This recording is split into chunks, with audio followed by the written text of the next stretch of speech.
Hello and welcome to Writing Wednesday. I'm Coach Brenda Haire. I'm happy to be here today to discuss balancing storytelling and facts. We have seen this done well and not so well over the last few months. And we're not going to get into political content today. Thank goodness the election is over and all of those ads can now go away and we can move on to fun ads like holiday ads and fun Christmas ads. I don't know if you guys love Christmas ads, but I do. I love the Christmas spirit and the things that they put in the ads and the sentimental things that they put in the ads. Anyway, looking forward to those ads instead of all of the political mess that's been happening over the last few months.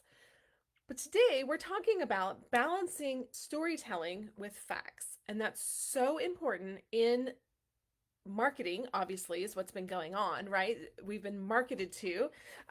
Campaigning is basically marketing. And that's been happening in marketing, but it also needs to happen in your book. And it's important to do that in your book, balancing storytelling with facts. So we like to say, if you're writing a nonfiction book, you should tell a story, make a point, tell a story, make a point, make a point, tell a story. It should, flow throughout the book. And it's important. And why is it important? Well, it's important for a lot of different reasons. I'm just double checking. There's a blue line going across my screen, and I'm just wondering what's going on with that. Um, just let me double check on my phone and make sure we're all good to go. Um, it looks like we're good to go. It's just odd that it says we're live and we're okay. We're just gonna roll with it. Um, Yep, it says we're live. We're live. There we are. Okay, we are live. So we want to just today discuss. Let's see. Hi Deb, I see you're on. For whatever reason, it's not showing me on here today. The comments and stuff, which is odd. Normally it shows you guys next to me doing that. Maybe I need to move myself. I don't know. I don't know what's going on. Facebook, be nice. Okay. Anyway, I'll watch them on my phone. So, hey, Andrea, I see you're on as well. Yay. This fits well for where you are in your book writing process. Lisa's here, Yvonne's here, Deb. So glad to have you all joining me. So, if you're just now joining me, we are talking about balancing storytelling with facts. And this is so important. We've seen it happen throughout the marketing or campaigning, if you will, in the elections here in the States. And I say in the States because Andrea, I know, is from Canada, so we have an international viewing audience today for sure.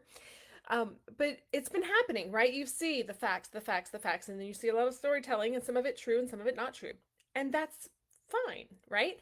We, as the audience, then get to determine who we are aligning with. Are we aligning with this story or that story? And the same applies to our books. So we need to be telling stories, making points, telling stories, and balancing this out so that our readers can align with either ourselves or the characters.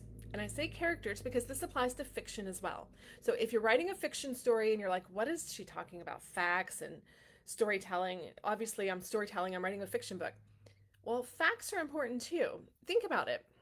When you're creating a world in your fiction books, in your fiction writing, you need to put some facts in there, whether they're true facts or not, right? But you're creating a world, so things are factual. Now, if you can make it something that is true to life, then it's relatable. Think about I think one of the reasons why I struggle with sci-fi so much is because I can't wrap my mind around how it relates to my true life. And so it's hard for me to make that connection. Now, some people can easily see how it connects to their life, and so they love sci-fi movies. Or maybe they don't see it and they don't want to see it, and so they're connected that way.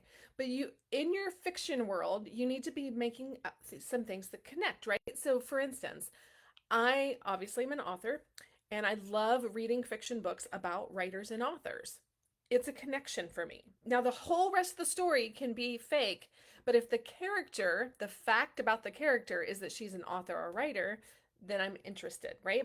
And so you need to have some facts in there along with your storytelling. And so you need to create, and that's what you're doing when you're creating the worlds in your fiction book, or you're creating your character traits in the books, you're creating some facts in your books, right? Now, in nonfiction writing, when we're using facts, they should actually be facts, and they should be true facts that are cited in the back of your book, right? If you're putting statistics in there, or you're saying things that are factual, so if you're quoting scripture, you're quoting other books, you're giving statistics, you're using whatever quotes you've heard off the internet, you need to be putting those sources in the back of your book.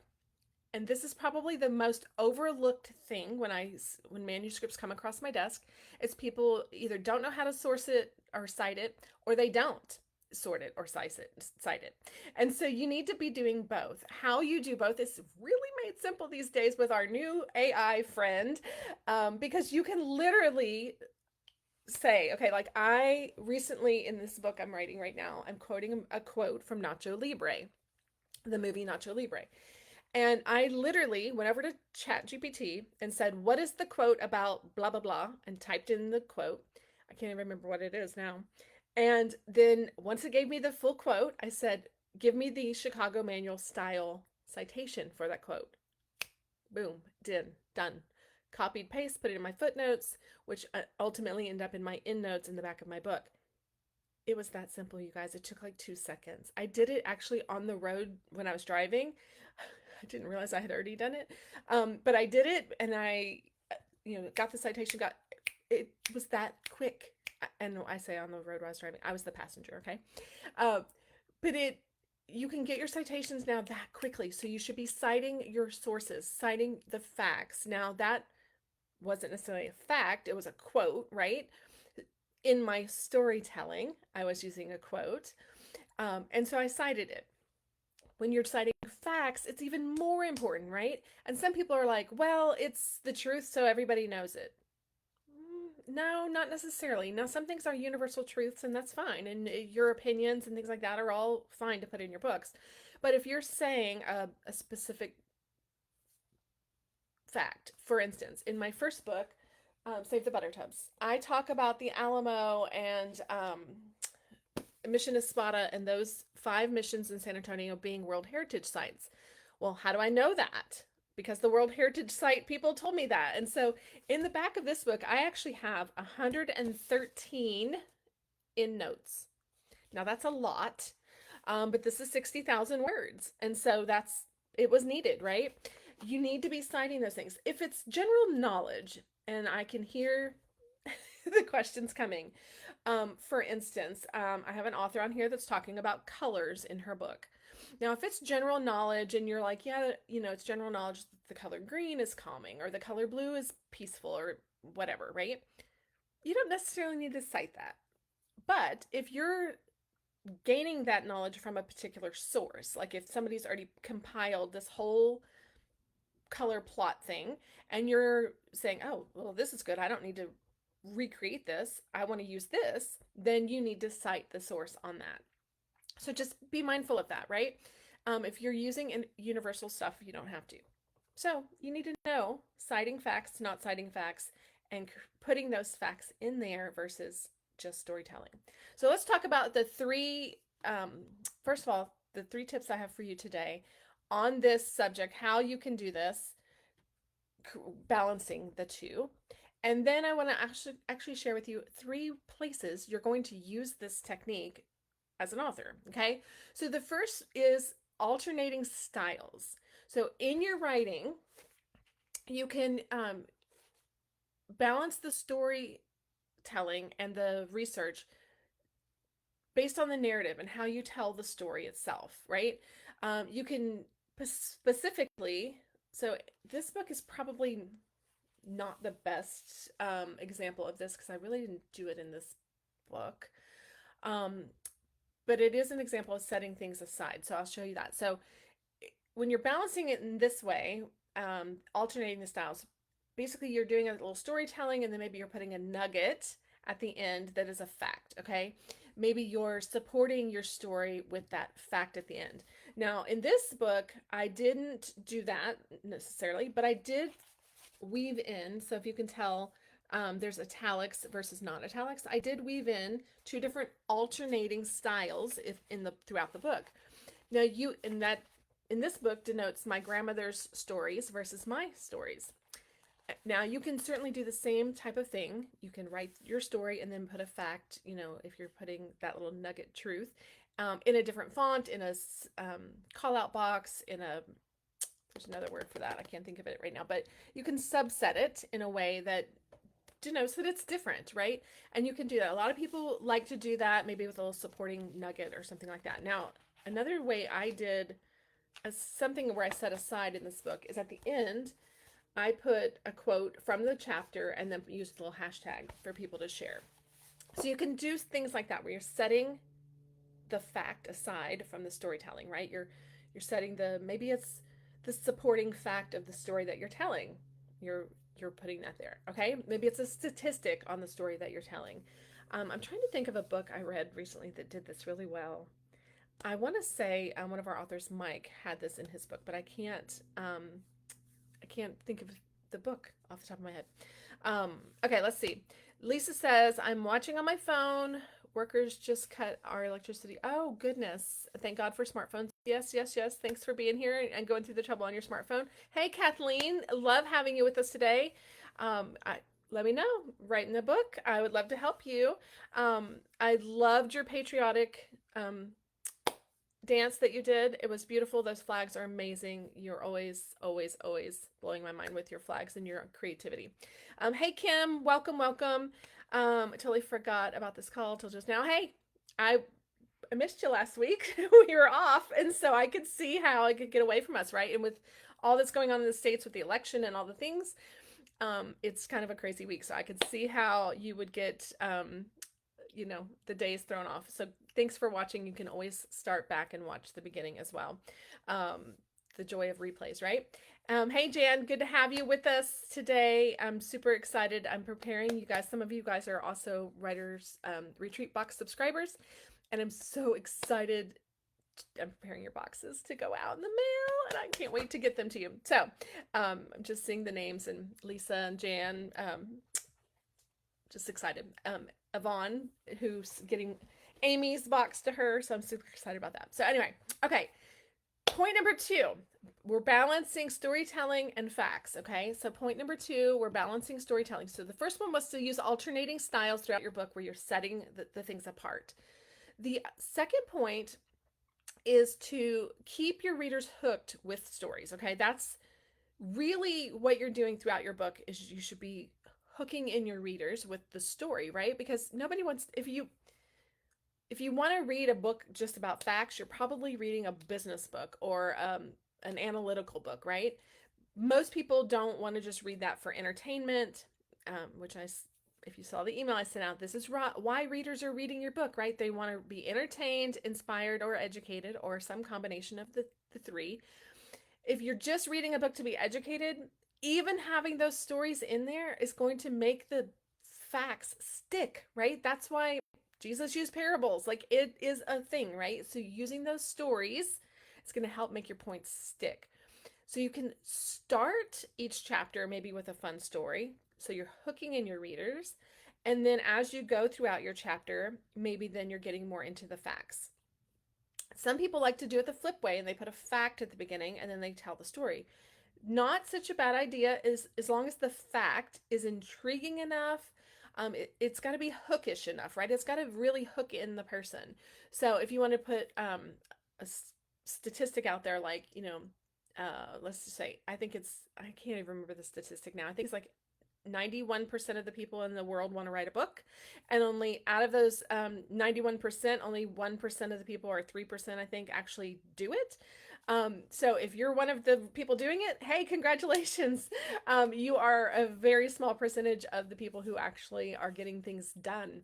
But if we were to put that statistic out there, like, it has to be shocking enough, right? It has to intrigue the audience enough to do it. One of the best hooks, which is something that I've started doing as I'm researching more fiction, is I will actually open the book and start reading chapter 1. If chapter 1 doesn't draw me in, I'm just not that interested. And so it's got to hook me right away. And so I've started reading the first page of the book. Most people will start on the back cover copy. They'll start looking. I have been duped by too many fiction books where I read the back cover copy, I read maybe some reviews or whatever, and then I start reading and I'm just like, this is just not for me. And so I'm really reading that first chapter, which is great. Amazon gives us that look inside feature where we can see that sample part, where we can see some of it. Actually reading that and seeing if it hooks me. So think about that. How does your opening chapter hook in your reader? The story that you're telling right from the beginning. A book that I'm read recently, Verity by Colleen Hoover. Um, little racy if you're not into that, but it was a book about an author. It was recommended to me, and the minute I read the first line in that book, I was like, oh my gosh, like it hooked me because I wasn't expecting it. It was a really good hook right from the beginning. I had the same thing happen to another book, and I don't even have it with me. I just bought it over the vacation I was on, and the opening line hooked me. It was kind of a shock, and I was like, oh, this book recommended to me by a reader in the store, and I was like, oh, I wasn't expecting that to be the opening line in this book, and then it totally was a twist on the thought, and so I started reading. Um, Again, another book about a writer. I'll have to read it and tell you more about it because I put it down. We had a very busy vacation, full of hiking, and had to squeeze some work in there. So didn't get much reading done, and then unfortunately I got car sick this trip, so I couldn't read in the car or work in the car much. So okay, let's see what comments we've got in. Thanks for all your, oh, you're welcome, Dawn. Congratulations to Dawn, you guys. She hit #1 new release on her new book coming out a week from today. She's in pre-sales right now, and she got #1 new release using a strategy she actually chose. So I'm very excited for her. Congratulations on that, for achieving that so quickly right out of the gate. #1 new release. That's exciting on her book, Redeem Your Roots. So shout out to Dawn for that. Everybody give Dawn a round of applause. That's exciting. Her book doesn't come out for another week, and she's #1 new release. Okay, and I did receive your last email, Dawn, and I will take care of that ASAP. I don't know what the issue is over there, but I will take care of it as soon as possible. Okay, Deb says, I agree. The opening paragraph alone is crucial to whether people will not only continue reading, but buy other books you also write. Yes, right? People need that hook. They want to be drawn in, right? Think about it as you're almost like a little hug for your reader, right? You're drawing them in. Okay, the third way is use examples. This is kind of Jesus in the parables. Think about this, right? If you can weave facts in with personal stories or case studies, it's going to make it more engaging. If you can weave the two together, right, and then make it personal, it's going to be that much more engaging. Now, in fiction, it's a little different, right? But if you're, even the characters can be weaving in their personal stories with facts that they're telling. And so think about it in your fiction world, but think about it in your nonfiction world. It's super important to get personal. When I wrote the HR series that I don't talk about too often because that's not my world anymore, but this top book here, these 4 books at the top, are a series of 4 books on HR. And the third book in the series is actually the retention process. Create a culture of worth in the workplace. Now, that book was originally going to be the second book in this series, Save the Buttertubs, Worth Saving, right? Because it's all about your worth. And I had a real desire to tackle the way employers treat their employees and the worth in the workplace experience, right? And so I had already written a lot of that book, and it already had a lot of stories in it. So by the time full circle all had happened and the way that series rolled out with my co-author, I had already had book 3. Like, I was like, this is already a series. We've got this. This is the third book in the series. And when we sent the books to the editor, book 1 we co-authored. My co-author she's not a big storyteller. She's more of a fact person. And so it was very factual and to the point. Here's the process, right? They're process books. Same with the second book in the series. Then the third book in the series, I had already written and I already had the stories, and it was very much a passion project of mine. So there's a lot more stories in it. And the editor actually commented, and she said, I really like the way this book incorporates so many of the stories. And so that meant a lot to me because that's my writing style. That's my true to me style. And so it was great that she saw that and it came across that way. So think about that.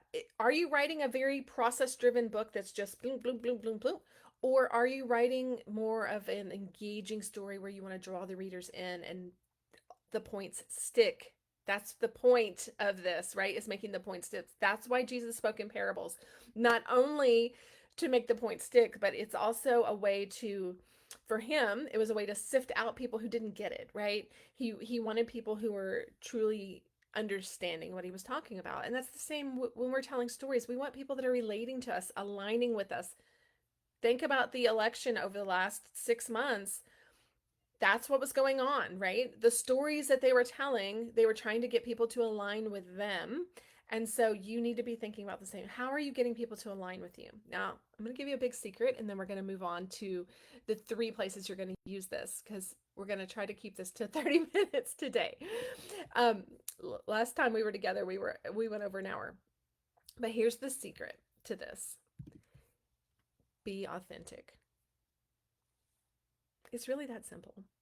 Tell the story as it unfolds, but be sure to add those facts in there to back up your stories, to back up your points, right? So, like Lisa, for instance, Lisa's writing a book about God in the details, and she's sharing her adoption story about her son.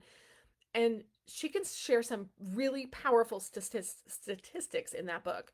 Powerful, powerful I can say the word statistics about adoption, about the way her son actually was conceived, about there's just so much. I'm not going to reveal the story, but she can reveal so many statistics that will support her story and how God was in the details of the story. I mean, the statistics in your book, Lisa, and don't forget to cite them, right? So using ChatGPT, go over there.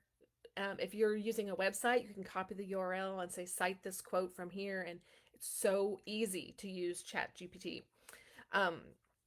Use it, use it, use it. Okay. But you've got so many ways to do that while you're authentically telling your story. That's the thing, to be authentic, right? And that's the thing about the election that we saw, right? We could see some people being authentic and some people not being authentic, and it was like, wait a minute, this person's talking in circles. And I'm not going to be political here today, so I'm not using pronouns or any of it, right? Because this isn't a political commentary we're doing today. But you could see how they would spin the stories to their favors. And um, were they being authentic? Were they telling the whole truth? What were the facts factual? Were they being backed up? Like, all of these things mattered to us, and they matter to your reader too. So be authentic, okay? That's my number one tip in all of this, in balancing your facts and your storytelling. Okay, now 3 places you're going to use this as an author. 3 places. Obviously, in your book, throughout your book, this is important. The second place that this is important is on your back cover. When you're putting your back cover together, you need some facts to support it, which I just got a great one from Yvonne, a great email. And Yvonne, yes, yes, yes, use that quote, because it's a quote that is a fact, right? One of her beta readers said something about, I'm going to screw up the quote, but something about, um, they were so happy to read the book that they didn't know they needed until they read it. That's really powerful. Like, they didn't realize they needed it. And so she wants to put that on the back of her book. That's a great quote for the back of your book. Why? Because if I'm trying to decide if I'm buying this book or not, and somebody actually says, I didn't realize how much I needed this book until I read it, well, then I want to read it. What did she, why? Like, that's a fabulous, fabulous quote for the back of the book. So I do need her byline, though. I need to know who said that. So first initial, last name, first name, last initial, something like that. Maybe city, state, something like that. We need a byline on there. But we can put that quote on there. That's fabulous quote. That is something you definitely want to put. It's going into the story, right? We're telling on the back cover copy. We're giving a little bit of story. We're giving a little bit of facts. The fact, if you read this book, is you will be, you're starting out defeated, discouraged, distracted, but you will leave feeling fulfilled, fearless, and focused. Facts that I'm saying this is what's going to happen, right? But then I weave in some stories here about how it says, for decades, Brenda believed the lies that reduced her worth. So I'm weaving in some stories. I have a quote on here. So all of this matters, and you should be balancing facts and storytelling, okay? That's number two. First place in the book, obviously. Second place, back cover. Third place, that probably gets overlooked the most, is your bio. Okay? Your bio. It's a good place to tell a little story. Now, you only have all of these words should be 250 words or less. All of this, the whole back cover, 250 words or less. That's not a lot of words. It looks like a lot of words, but can you imagine if it was more than that? Oh my gosh. It looks like a lot of words, but it's not a lot of words. And by the time you get the barcode and the art and your headshot and the logos and all the stuff, it really goes quick, right? And so you want to make sure that when you're writing your bio, you're telling some facts, but you want to put a little story in there too. So for instance, the facts, my bio says on the this is a this is the old version. Let me see if I have a new version of it up here. No, these are all old copies, I think. Yeah. Um, that's interesting. I think I have a different bio on a different one, but this one says, this was the original on the first print, right? It says, as a speaker, coach, and torchbearer, three facts, Brenda has a deep passion to help others find clarity to make every day matter. A little bit of storytelling, a little bit of facts. She's a military veteran living in Texas, fact, fact, with her husband and beautifully blended family. All facts, but a little story, right? A little personalization in there. It doesn't say Brenda has a degree in this, Brenda studied for years here, Brenda did. Nobody cares, right? Now they would care if I was writing a book. If I was writing a book about psychology and saying I was a psychologist, they might care, right? But I'm not saying that. I'm being authentically me, and this is authentically me. Okay? It matters. Put some facts in there about yourself, but make sure you're putting a little storytelling. Give a little personality. Make sure that they understand who you are. Don't don't be so factual in your bio that it's boring, right? You want people to align with you. That's the point of all of this. Think about the election. Think about how they were telling us things to get us to align with them. That's what we want to do to our reader. It's all marketing. I hope I ruined the whole campaign thing for you from here on. It's all marketing. You knew that. You knew you were being marketing too because you were seeing ads, right? And that's the same thing that we're doing. This is just basically one big ad with a little ad about us, a big ad about our book, right? They're just little ads. We're marketing. We're storytellers. We're going to be using stories in our marketing for the rest of your author life. So I hope that makes sense and you dive in. Let me jump over to the comments and see what we've got so I don't miss anything before we wrap up. Everybody's congratulating Dawn. Yay! Yay, Dawn. I'm so excited for you. Okay. Kim says, my question would be if I've got stories that shake out the heart of the message, but in one chapter I've got several stories that don't all align with each other, but kind of carry the message along. Will that work, or is it too much of a tangent? Um, that's a great question, Kim. That is an absolutely great question. I would love to go into more detail on this. I'm going to keep it short and sweet. This is definitely more of a coaching question that I could answer next week in our coaching call. I'll go into more depth on it. It's really a yes or no, yes and no question. And there's a lot of variables. So ask this in our coaching group next week, and I'll go into more of it. There's really no right or wrong. You can have multiple stories in one chapter for sure. As long as they're supporting the overall mission of that chapter. Remember, we talked about that a few weeks ago, how every chapter needs to have a purpose. If it supports that, then it's okay to have multiple stories throughout the chapter. If they don't all align and it's disconjointed, they might be better off split up. But we'll talk more in depth about that on our coaching call. If you can wait till next week. If you can't, send me a message and or write it in the group, and I'll try to record something for you in the group that's a little longer and more in depth. But that's the short and sweet of it. Yes and no, right? You can do that, but if it doesn't work, you don't want to do it. So it has to work for your reader. Always keeping your reader in mind. Is this going to distract them or um, send them in the right direction? Okay. Um, Great point about the author bio. Yay. I'm glad you agree, Deb. So good. Thank you. Definitely makes sense. Yay. Andrea, thank you. I can ask them. Perfect. We'll go into depth. In fact, if you want to go over, I don't know if I've posted that link yet for next week. But if you want to put that, just keep it in mind. And I'll post the link and then you can drop the question there so we have it. I'll send you a message. Great. Okay, perfect. We will dive in deeper to that next week. And if you can send me some clarification on it too, that might be helpful. Like, because you said something about it. Let's see. If they don't align with each other, but they carry the message along. I guess what is the too much of a tangent point? It sounds like if they all align, it should be okay. That's what it sounds like, but let's talk more about it. It really has a lot to do with chapter length and there's a lot of variables. We'll talk about it in the coaching call. Okay. Any other questions, especially for anyone who's not on my coaching calls and this is their one shot at me? Hey, Maureen, great to see you. Hello from Scotland. Look at this international call today we're having. We've got Maureen from Scotland and we've got Andrea from Canada.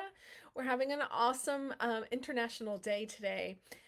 So thanks for joining us today. You'll have to watch the replay. We're wrapping up, but you'll definitely want to watch it. We talked about balancing storytelling and facts, how important it is, how to cite the facts, what 3 areas in your author career you need to put those or balance those things. And there was some great takeaways. It seems like some people had some light bulb moments, so that was good. So be sure to watch the replay, Maureen, and then don't forget to join us here every Wednesday at 11 Central Texas time. We do this Writing Wednesday here live every Wednesday. So I will see you guys next Wednesday here. And we will, let me see. I need to look at my calendar. I don't want to miss any comments. Hey, Jillian. We've got Jillian on watching as well. Thank you for being here. You'll have to come back and watch the replay. We're wrapping up. But don't forget, every Wednesday, we will meet the Wednesday of Thanksgiving as well, because I'll be in town. We'll be meeting then. So every Wednesday this month at 11, we will go live right here. And you can, of course, binge over on the YouTube channel. If you're just catching us at Publish and Tell is the channel, Publish and Tell, all spelled out. Over on YouTube, you can binge back content real easily over there. So be sure to subscribe and all that good stuff. This one, today's will be posted over there after my assistant gets his hands on it. And let's see what else we have.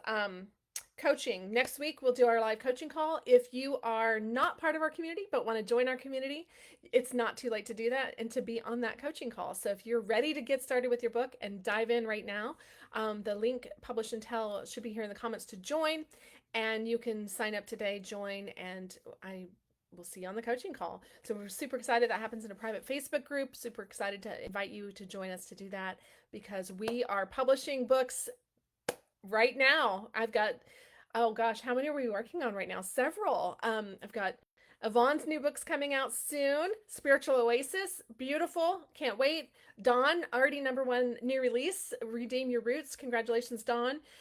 We've got Dossie Meek. Her book came out, or actually will come out on the 9th. Up Close and Personal.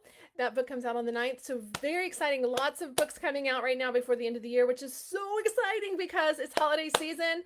So, and I know Andrea's working on wrapping up, finishing her book. Kim's wrapping up, finishing her book. I'm wrapping up and finishing one of mine. So lots of books happening, lots of good things happening right now in the community. It's really exciting. I know Mike and Kelsey were looking to wrap up their last book at the end of this month as well, so that they can publish before Christmas. So exciting times happening at Publish and Tell. We are here to publish his glorious deeds among the nations and tell everyone about the amazing things he does. I'm excited that you joined us today. Thank you so much for being here. Let me just hop over here one last time to make sure we don't have any last questions, and we're going to call it a day. So that's a wrap. See you here next Wednesday, and yay, watch the replay, Maureen. I can't wait to hear how you like it. Be sure to leave comments. I go back and respond and read them all. Um, Thank you, Lisa. I keep thinking about our story. The information is it's so important, Lisa. Especially with all the stuff that happened in the election and the way the world is going, your story matters. And oh my gosh, I'm getting visions of a cover with your beautiful family on it potentially. So maybe there's something there. I don't know. I don't know. That just came to me. I could see that. I was just having a discussion with about someone yesterday. They were saying that they had um, he's Hispanic and she's white, very pale like myself, and their little girl was very pale, and so boy, the man was like, "This is my daughter, even though she doesn't look like me," and I was like, "Oh no, it's fine. My family's all blended up too, and the the darker kids in my family had the whitest kids, and then it's crazy, right?" And then I said, and I also have a wonderful family who has a Caucasian mother, a Mexican father, and a black son, and then talk about a blended family. So I love it, and your story needs to be told. So I cannot wait to see what God does with it, as well as all of your books. Keep writing. It's Writing Wednesday. Go spend some time writing today. And for all of you subscribers, the Writers Retreat box will be mailed no later than the 15th of this month. I'm putting the finishing details on it. It's a big one. It's a doozy. Lots of goodies in there. I cannot wait for you to get it. And the reveal will be different this time because I will not be revealing the gifts because it's a unique gift. So you'll see on the reveal how that works. But you're in for a treat. So if you're not a subscriber, get on the wait list because you don't want to miss it for next time when it opens at the end of the year for January. So until then, take care, everybody. See you next week. Writing Wednesday.